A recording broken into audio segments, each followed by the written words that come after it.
Muy buenos días, muchachas. Espero que hayan tenido un fin de semana reparador, un fin de semana agradable, sobre todo para poder descansar tanto de la escuela como del trabajo.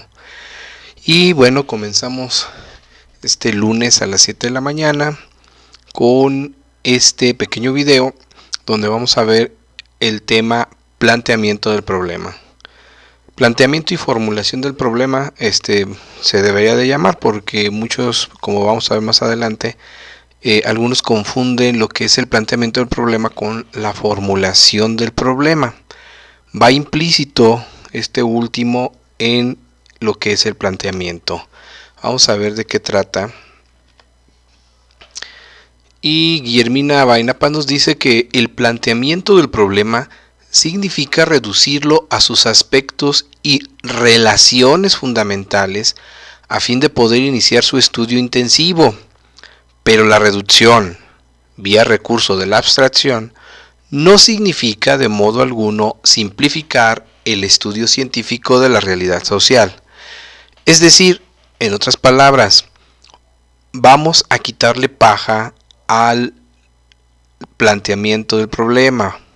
Vamos a quitarle rollo, vamos a quitarle crema a los tacos, por así decirlo, en un lenguaje más coloquial.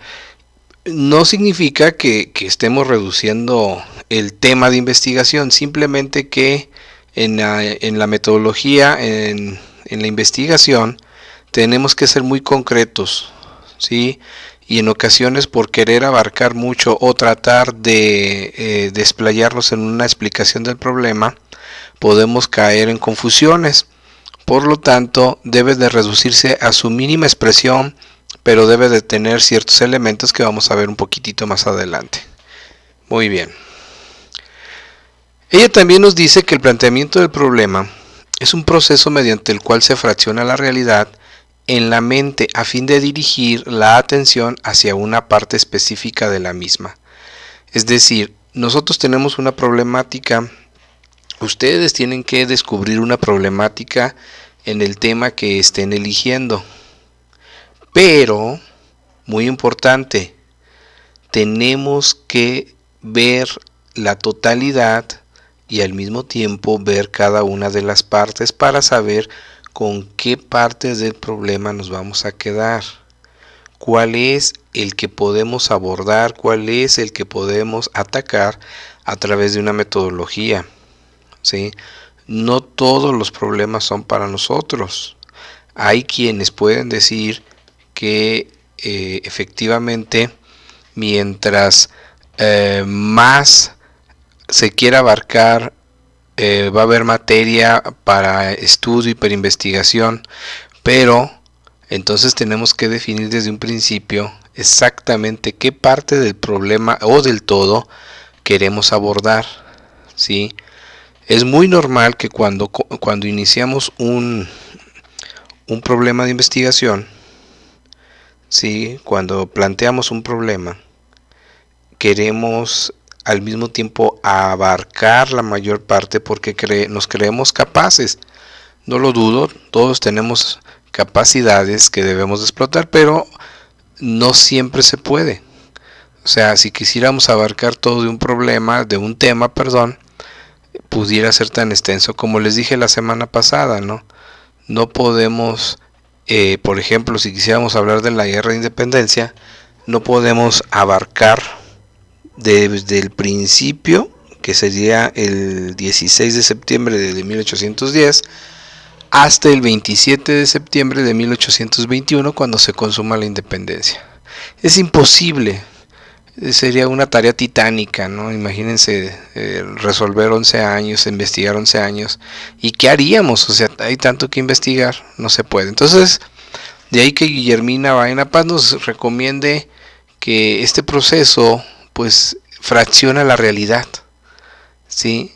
Debemos identificarla. Como yo les decía, es como si nos eleváramos un poco del suelo y pudiéramos ver todo lo que está alrededor de un problema, toda esa parte contextual, lo que está alrededor de, y elegir con lo que nos vamos a quedar. Dice ella que el planteamiento del problema pone de manifiesto tres aspectos que deben tenerse en cuenta. El inciso A es descripción del problema.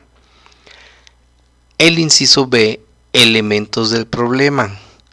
Y el inciso C, la formulación del problema, que básicamente es a donde queremos llegar todos con el planteamiento del problema.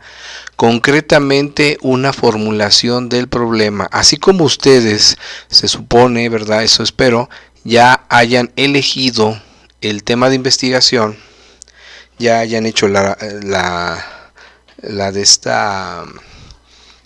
redacción, el párrafo, ¿sí? De igual manera tenemos que formular el problema y lo más recomendable es siempre hacerlo a manera de pregunta. Vamos a ver.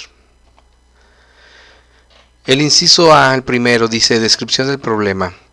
En la descripción se señalan todas las características de la problemática, los hechos y los acontecimientos que están en torno social. Al mismo tiempo se debe mencionar los antecedentes del problema, ¿sí? Es decir, no podemos saber hacia dónde dirigir nuestros pasos sin antes haber dejado de manifiesto dónde se generó el problema, el antecedente, la parte histórica, ¿sí? Yo les decía que justo por lo que estamos viviendo, la nueva realidad o la nueva normalidad, pues ello nos lleva a que se generen problemáticas distintas, nuevos retos para investigar que nunca antes se habían dado y que ahora, bueno, pues gracias a o vía pandemia nos están llegando, ¿sí? Y estamos descubriendo cosas interesantes de la misma sociedad, su comportamiento no se diga, ¿sí? ¿Cuántos casos chuscos no hemos sabido, por ejemplo, de las clases en Zoom, ¿verdad? Las clases en videollamada, que pues por descuidos, ¿no? Que de repente están atrás haciendo ruido, que pasa alguien de la familia por atrás comiendo. Bueno, acabo de ver una noticia de que la maestra se queda dormida en plena clase y los alumnos pues obviamente no hacen toma de captura de pantalla, grabación de la clase para luego exhibirla. Entonces son cosas que se nos están presentando con la nueva normalidad, que antes ni siquiera uno se hubiera imaginado a tener que pasar por ello. En el periódico AM, por ejemplo, sale que un señor que tiene su negocio en el centro de la ciudad de León, él declara que durante 40 años no había permanecido cerrado su negocio por más de 2 días, es decir, lo más que había descansado eran 2 días en un año. ¿Sí? Entonces imagínense que ahora esté meses o que haya estado meses cerrado el negocio.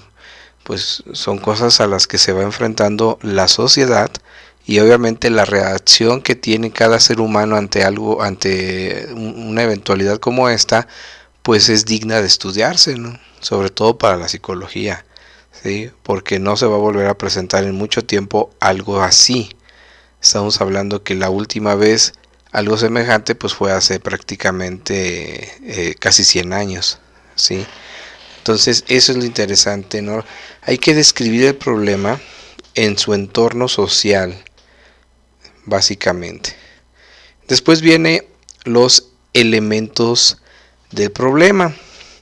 Dice, los elementos para plantear un problema son 3 y están relacionados entre sí. Los objetivos que persigue la investigación, las preguntas de investigación y la justificación del estudio. Ya les había comentado yo que esto obviamente se desmembra, se fracciona y vamos a estudiar, por ejemplo, o no estudiar, vamos a plantear cuáles son los objetivos, es decir, hacia dónde queremos llegar de manera general. Y de ahí se le pueden derivar otros objetivos secundarios, ¿sí? Que van a apuntalar el primero.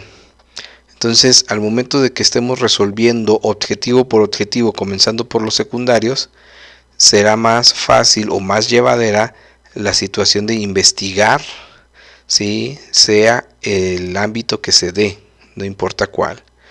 Y luego número 2, dice las preguntas de investigación. Es fundamental saber plantear preguntas de investigación, es decir, ¿qué es lo que pretendemos contestar? ¿Qué es lo que queremos quitar, que llevamos como prejuicio? ¿Sí? Porque ya estamos prejuiciando, ya estamos en ocasiones adelantando hechos. Entonces, para eso, ¿qué mejor remedio que plantear bien las preguntas de investigación, hacia dónde quiero llegar y qué es lo que quiero obtener? Número 3, la justificación del estudio. ¿Sí? ¿Por qué es valioso el tema que quiero desarrollar?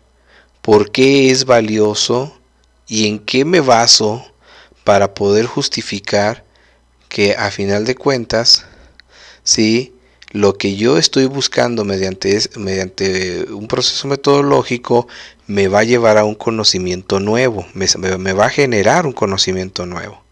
Eso es lo que se pretende con la justificación del estudio.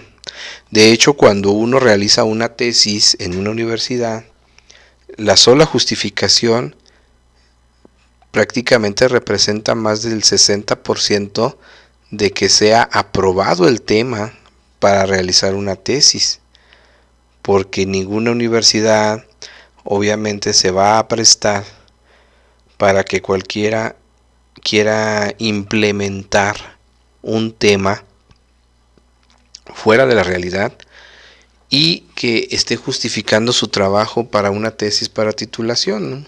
O sea, en ninguna universidad yo creo que se va a prestar para eso, porque va de por medio de la reputación. Entonces aquí es donde entra justamente la justificación del estudio.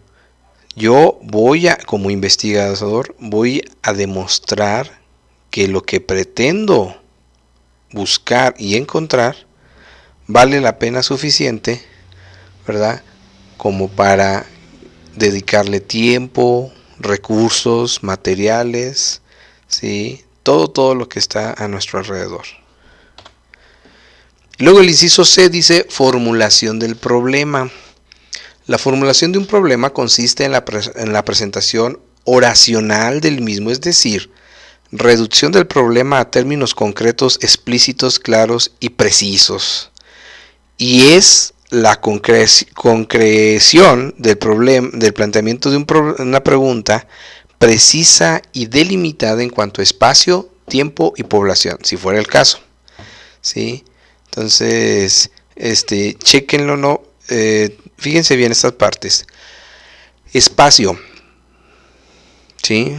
La ciudad de León, México, el continente americano, el mundo, ¿por qué no? Tiempo, ya les había comentado desde la vez pasada que cuando nos referimos a tiempo puede ser lineal, que sería lo transversal, es decir, la parte más larga, o puede ser puntual, que sería un estudio localizado en el tiempo, es decir, transversal, aquello que atraviesa una parte pequeña, muy identificada de lo que es el periodo de tiempo donde se puede llevar a cabo ese fenómeno que queremos investigar y que está generando una problemática, ¿sí? Y aparte la población, o sea, no solamente decir la ciudad de León o la ciudad de Guanajuato, la ciudad de Acapulco, en tiempos a los últimos 5 años, los últimos 20 años o la semana pasada, los 7 días de la semana pasada, que ya sería más puntual, ¿sí? Muy bien, vamos a ver. Aquí tenemos un ejemplo de formulación del problema. Dice, fíjense bien, esa manera de pregunta. ¿Cuáles son los factores que inciden en la motivación del personal de ventas de la empresa Flexi durante el periodo 2018 y 2019 en la ciudad de León, Guanajuato? ¿Y en qué medida y de qué manera las capacitaciones recibidas en ellos durante el lapso de los últimos 3 meses se verán reflejadas en el número de ventas al mercado norteamericano. Si se fijan, estamos delimitando geográficamente el lugar del estudio. En este caso sería una empresa establecida aquí en el municipio. ¿Sí? El periodo de tiempo pues lo podemos considerar longitudinal, transversal, perdón, porque es un periodo corto de tiempo. Entre 2018 y 2019 pues son 2 años. No hay mucho de donde elegir. El lugar general, no solamente la empresa Flexi, pues estamos hablando de la ciudad de León, Guanajuato, ¿sí? Y luego el complemento a la formulación del problema dice en qué medida y de qué manera. Estamos hablando tanto de cuantitativo como cualitativo, ¿sí? Se puede medir, tener una referencia, una estandarización, entonces es una medida, es cuantitativo. Y cualitativo es de qué manera, o sea, la calidad. Las capacitaciones recibidas en ellos durante un lapso de los últimos 3 meses se verán reflejadas en el número de ventas en el mercado norteamericano. Pues estamos hablando que si hablamos de 3 meses, es justamente un corte o un lapso de tiempo, ¿verdad? Transversal, es algo pequeño, ¿sí? Vamos a hacer esto. Bueno, ustedes van a tener que plantearme. Primero, ya debe de estar listo el planteamiento, la delimitación del problema. Ahora hay que plantear el problema a manera de pregunta con esos elementos que acabamos de ver, ¿sí? Espero que no haya ninguna duda. Y nos vamos a ver, esperemos que nos podamos reunir en videoconferencia. Ahí les estaré pasando los datos, pues por ahí en punto de las 8 de la mañana. ¿Sí? Esperemos que esta vez se pueda para resolver sus dudas. Muy bien, eso es todo. Nos vemos, bueno, más bien nos leemos y si es posible nos escuchamos. Hasta luego.